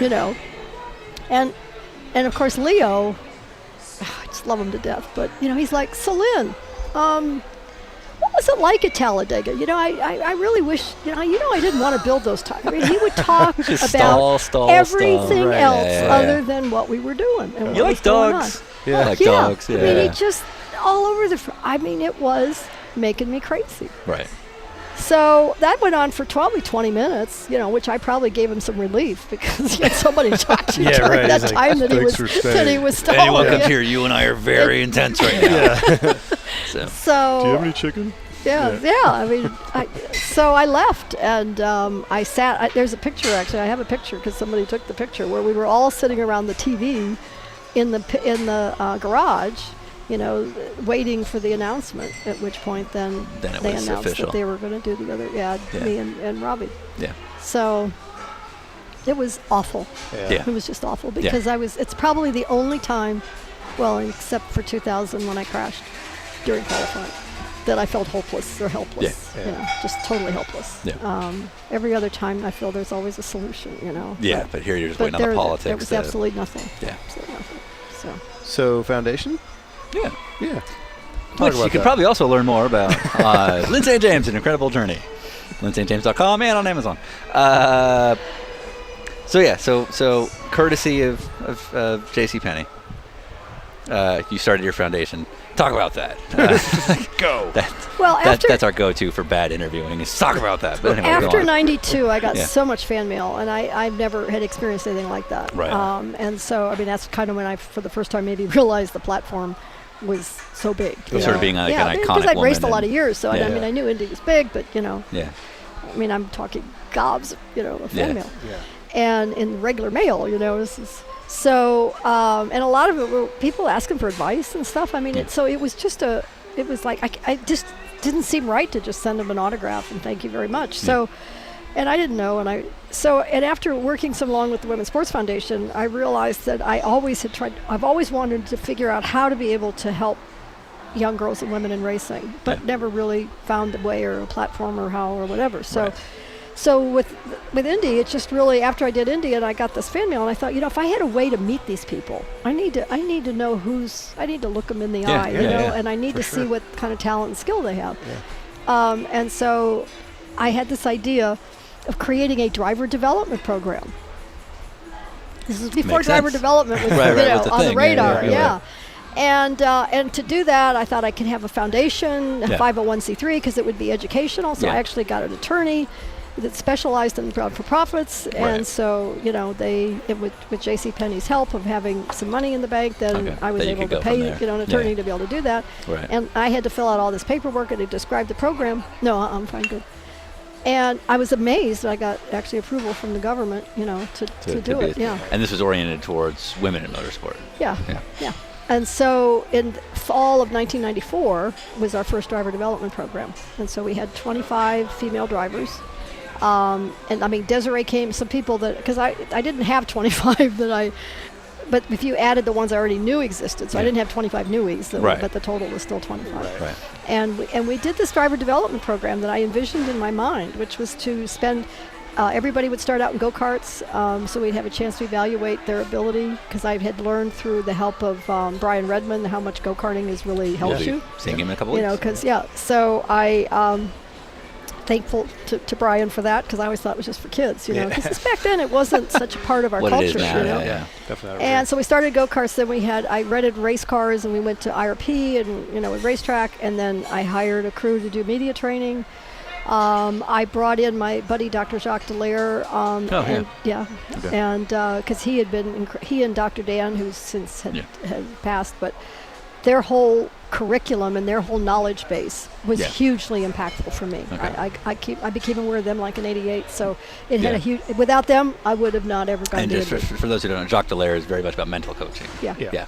So But and the physical, so the physical training and the mental. So we had a whole series of the gym stuff that they had to do, and the mental stuff, you know, the mind shaper and all the stuff and nutrition. So I had everything catered, so that they, and of course then I found out afterward that everyone went out for pizza afterward. You know. Right. So anyway, so I tried to, and they had to give a speech during dinner. I mean, I started at 7 in the morning till 10 o'clock at night, and we did it for 4 days straight. And so you know, Danica came through the program when she was 14, came back when she was 16. Sarah Fisher came through the program, Melanie Troxell. I mean, you know, we've had some of the really good drivers that have gone on to success. I'm pleased. So, anyway, I did it for 20 years. Once a year, it was an invitation-only thing. Yeah. And so raising the money became incredibly hard. Yep.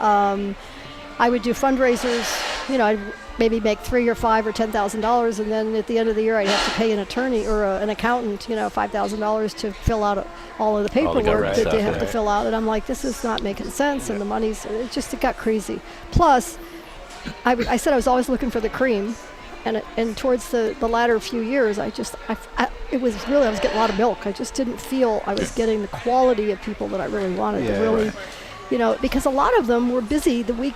I always did it between right around that Thanksgiving time, because the kids could get out of school, because most of them were really young. So it's just like, this isn't working anymore. So I ran into Paul Newman when we were go-karting in San Jose at this, when IndyCar actually ran at San Jose. And they had us do this fundraising go-kart thing. And Newman said, so what are you doing now? And I said, I got my foundation. And, you know, I said, I think we need to do a scholarship program or something. I think, you know, and so he said, send me some information. So he sent me $10,000 to start Project Podium, so that I could have a scholarship fund and not just try, because if people can't come to me, then I got to figure out still how to help them. Sure. But I got to know more about them. So they have to fill out an application and do an interview and all that kind of stuff. Sure. So anyway, a few years after that, I just decided it still wasn't working to do the driver development program, so I folded it. I put everything into Project Podium, and I put it into the Women's Sports Foundation, so that it's a proper scholarship program. Okay. And so the foundation's still going on. Yeah. Right. But you know, we were just. It's not trying to get more women in racing. It's trying to find the ones that are out there that are doing really well, and just don't have determine. The names. Well, they don't know what they don't know. None of us know what we don't know. So try to fill the gaps of what they don't know, but also to try to find out how committed are they. Yeah. I'm finding out that just because you're really good doesn't mean that you're really committed to what this is, what it's going to take. We had that conversation with Jeremy Shaw last week, and it's very much the same thing. I mean, you know, some people thought, I actually had people quit racing after they came through my program. Because it looked too hard? Because they found, not just the program was too hard. I mean, I'm really hard. I lay it out. Yeah. And if you're not in a position to dedicate it and you're not committed to this, then just race for fun. But don't waste my time. Yeah. And don't ask me to invite Dr. Jacques and people here who are doing this, some of them either pro bono or for hard, you know, expenses and stuff like that. Right. Don't waste their time. Yeah. You know. Absolutely. It's called real world, you know. Yeah. So it's kind of, we're in an interesting time in racing, because they're all so young, and there's so much talent, and there's so much between simulators and go-karting, and, you know, but they're still missing the real tough stuff that this sport really is all about. The 150 proposals to find the 151st. Exactly and the lifestyle, even, you know. I mean, you know, like you said, I mean, if somebody says be there tomorrow, You well, have to I beat have it. to take an exam. Nope. Yeah. God, you know. Yeah. Take that This is the exam. reality, I mean, yeah. and I even tell some of you, if you good, I know you got to get an education. You can go to college anytime. Yeah. Yeah. But if we know, I don't agree with the fact that the world right now in racing, they want someone between 16 and 23. But this and is the reality. But that's the reality of Yeah. it. Well, that's called your prime traditional school time. Yeah. But that doesn't. I mean, if that's what if you're going to go to college Yeah. and race, then you're asking too much of yourself, Right. in my opinion. Well, and accept the humility that maybe you go back to school and you're 25 and you're Yeah, older, but so exactly. what? You went for it. Yeah. So, Right. Yeah. And a lot of parents don't want to hear that. Yeah. Yeah. And so, I kind of got burned out of giving people advice or arguing with them when I know what I'm talking about. Right.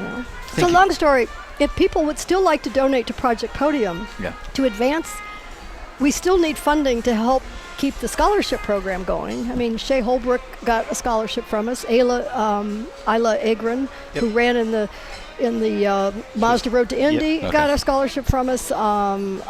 Courtney Crone, who's really a very talented young driver, 16 years old, that I think has a great future, got a scholarship from us. So, I mean, we're being very selective about who we're supporting, but we still need to continue to have funds that could help us do that. So if there's anybody listening that would like to help that cause and to help that, all you have to do is go contact me at lynstjames.com or go to the Women's Sports Foundation Project Podium grant, and you can do it right through them.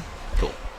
Also, you can buy Lyn St. James, An Incredible Journey at lynstjames.com or Amazon. Also and, on Amazon. And proceeds do help that a little bit. Yeah. I mean, you probably had some pretty amazing names that we would know now that like tried to be part of Project Podium. Any that come to mind, that you could share with us? No, most of them disappeared off the face of the earth. In other words, even if they applied, I mean, the ones that have gotten them, I mentioned, was Shea Holbrook and Ayla. Sure, Agron. yep. I mean, they all applied and got grants. Right. There's some gals that came through our driver development program. In fact, it drives me crazy. I'm going to try to remember their names. Allison Duncan, incredibly talented. Yeah. And she just married some goddamn crew chief guy and now has 3 kids. A beautiful Well, and family. then- Pursued a happy family life, so I can't stand the that. guy right now who I could still wring his bloody neck is Wally Dallenbach Jr. because he took off the market one of the best female race car drivers in the world, Robin. Oh. She should be, Interesting. Yeah. I'm like, great, Wally, Couldn't leave it alone. So where you couldn't leave it alone. where you and I think all 3 of us will get along is that you're like, why would you choose family life over your profession? you could do this. You could do this instead. You could Forget be family. miserable. So you don't have to give names, but were there any people who applied and you're just like, no, this is not going to work? I'll have to think about it a minute, but I think, names are hard to come by, but I Yeah. think there was one Gunselman. Sure. Gunselman. Yeah. All right. Have to look him up. Yeah.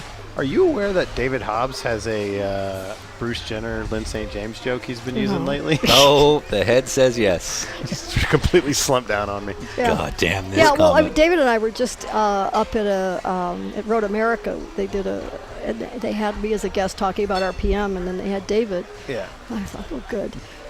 This will be fun. And actually, he was quite nice. But yeah, David, it's about the Charlotte race. Is that the one where he said never send A man to do a woman's job. Yeah. Yeah, because he did that on air. He said it on air. Yes. Well, then I guess now the new twist is because of Caitlyn Jenner's, arrival. Apparently, they did send a woman to do a woman's job or something along those lines. Yeah. I'm sure he'll get some mileage out of it. She's like, good for him. Well, I mean, just great. I said a couple. Bruce had only told me he could have used one of my suits.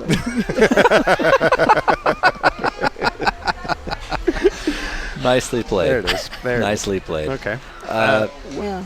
Where does someone like you stand on grid girls or umbrella girls in motorsports? Well, it's funny. I went to the Bonneville Salt Flats last month. Okay. Oh, okay. I got to run there. That's cool. What'd you drive?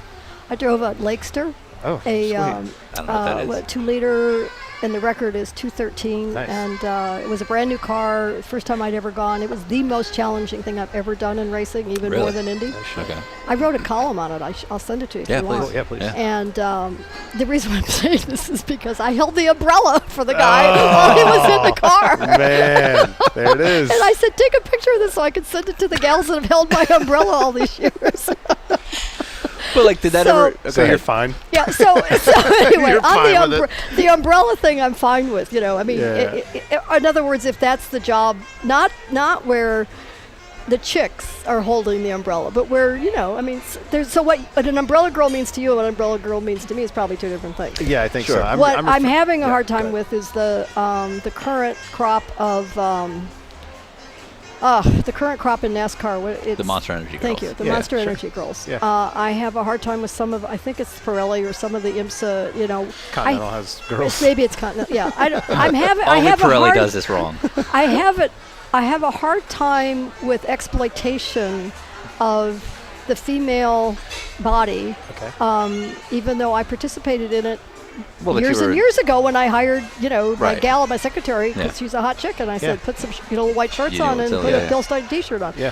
I mean, I've been a player in it, and so I understand it, but at the same time, that was in 1981 or something, So let's move on Yeah. and understand that So when we have a if form-fitting shirt on they're a victory tastefully lane, dressed, yeah. it's Yeah. kind of like what they're going through with the LPGA right now, and just being followed, that there was big controversy about what apparel they're, Yeah. and so if they could just be respectfully and tastefully dressed, attractive people, society is, male or female, Yeah. we Yes. are attracted to attractive people. 100%. You Yeah. get people's attention. It's a problem I face every day. Sean and I. so anyway, but the exploitation Yeah. when they're not appropriately dressed, then that offends me, and it's stupid. Like you mentioned, Danica went through the program, or Right. Sarah Fisher. So Danica goes through your program, and then, when she was in the Atlantic days, she does some fairly racy pictures, or, now she's in NASCAR and, well, who knows how much longer. Well, she's created a brand Right. And that's my around point. that image. So we met with Janet Guthrie, who was not into the photos that Danica took. Where does somebody like you stand on that? Well, I mean, I started working with Danica when she was 14, and Yeah. I knew then that she was something special. I Yeah. mean, and that was partly when I started to learn that I had that ability to kind of flush out. And I knew her parents really well. She was this all-American, just the Yeah. most all-American young gal that you could be around. And, I was involved in the process of the program that sent her to England and all that stuff. And she Right. came back a different person. And, she made some choices. And I've read her book, and I think it pays to read her book if you want to know, sort of where she's coming from. Right. That she purposely, We'll promote that when she comes on. yeah. Anyway, go on. Well, but it just explains to a certain degree that she came back and she realized that she had been sort of holding back or holding in her whole femininity or her whole sense of being a girl, Yeah. and that she wanted to explore that and exploit that. Right. So I don't condone what she did with the FHM photos. Yeah. That's what started the whole thing. I think her image and her Yeah, branding yeah. from that. I thought those were awful. I mean, they were just poor quality too. I mean, they were just weren't. I get you. And she's lived through that, built the brand, got the GoDaddy thing. I mean, obviously, I don't have to say that because we all know how that all fell. And I think she's now maturing into a different, with the health and fitness stuff and all that kind of stuff. Yeah. So, she's not trying to justify or not trying to excuse it or justify it or even get away from it. I mean, she is who she is. Yeah. And I remember one of the things I told Danica, and I tell every young driver, is you got to know who you are. Yeah. And at 16, I remember when she was interviewed on Letterman, Yeah. she said that I told her that, and at 16 she goes, "What does that mean?" I mean, in Yeah, other yeah, words, yeah. that's where the young people don't necessarily process Yeah. what you're trying to what you're teach trying them to and tell tell 'em, them. But yeah. if you're going to put yourself in a race car and you're going to pursue yourself professionally, then you got to somehow accelerate your maturity and Yeah. your process yeah. of information. Yeah. So I'm not the proponent of what she did or how she did it. Not so really what she did, but how she did it. but it actually paid dividends for her, and she's lived through it, Yeah, and right. stuff. Through So, it. but it's hard when I had to deal with young parents of young girls, and 13, 14 girls looking at me when they came through my program after Danica did what she did, saying, Saying, "Should I is do that what this?" I have to do to be able to get? Right. And I said, no, you have to develop a brand, though, and you have to know who you are. And if you don't know that yet, then start paying attention so that you can become who you want to be. Right. If you aren't sure who you are yet. Yeah. And so but there's this exploitation of women athletes all across the board is something that's been going on for a long time and has been controversial, I mean, and there's women athletes, there's women athletes that will pose nude. Yeah. And, and be totally okay with it. So, Right. I'm not a real judgmental person on other people. The problem I have with racing, and I still have with the racing today, we just had this conversation with Shea Holbrook up in New York, is that everything a female driver does is a representation of the entire gender. Yeah.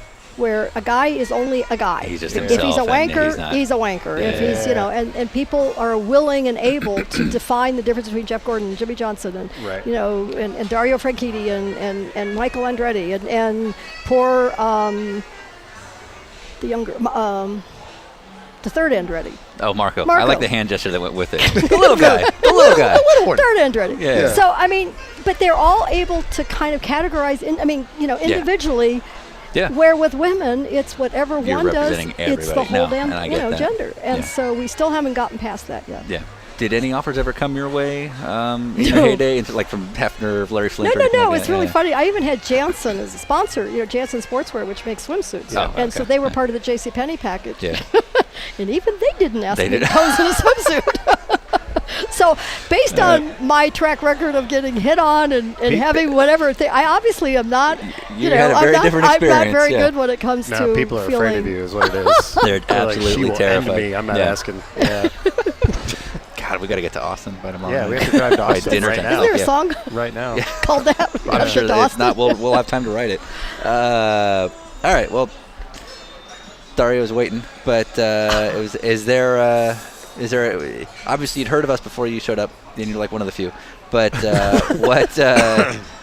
was there a Lyn St. James legacy you were hoping to leave by I screwing don't all have that? a defined. To me, that's for other people to decide. You Yeah. know, and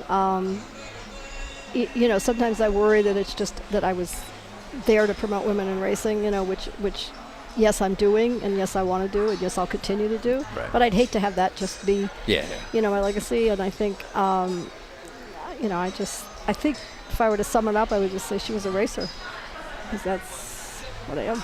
But I'm not sure the way other people see that. But No, you qualified 6th at the Indy 500. You did fine. Racer. well, Yeah. that's Racer. that's- And that's why you're on the show, because One- it's in the title. Yeah. Well, this is what solidifies it. Yeah. Boom, you've My made legacy is secure. But I don't know. I just. it. All right. Well, like I said, Dario's waiting, and we got to get to Austin in like 18 hours. So Continental's got the check.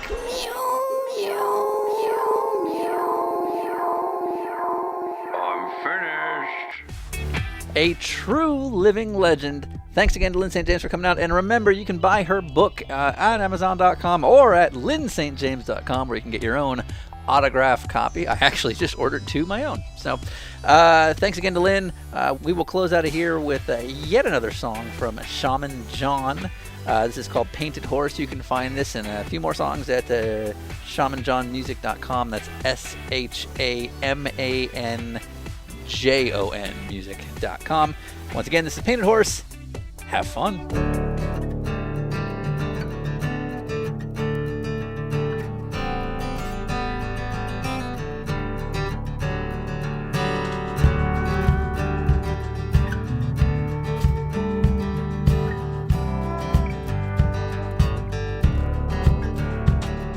The wind is right on a cosmic night. It haunts me like a ghost. Watch the shining silver fall, reflections like a mirror ball. Swirl about